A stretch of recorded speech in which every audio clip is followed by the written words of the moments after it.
पमन छुछुआइया मोगी तोरे पमन छुछुआइया तोहर चढ़ल जवानी के देख के हमरा मन नहीं कतो जाइया मोगी तोरे पमन छुछुआइया मोगी तोरे पमन छुछुआइया संदीप बाबू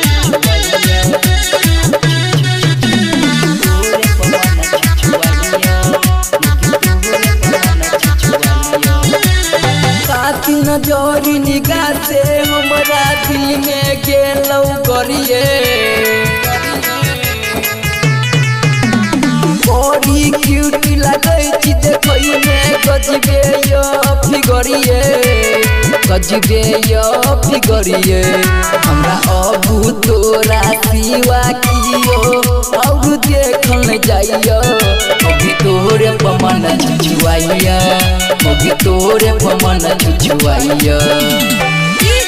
संदीप बाबू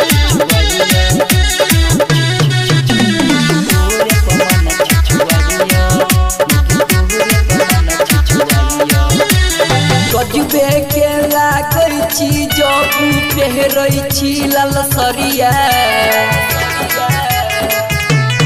हे यो कतेक छौरा के जन लै छी लागा के होटल लिया तोरा बिना लक्ष्मण भगत नहीं रहल जाइया मोगी तोरे पमन छुछुआइया मोगी तोरे पमन छुछुआइया। मैथिली जानकी रिकॉर्डिंग स्टूडियो बरहा से।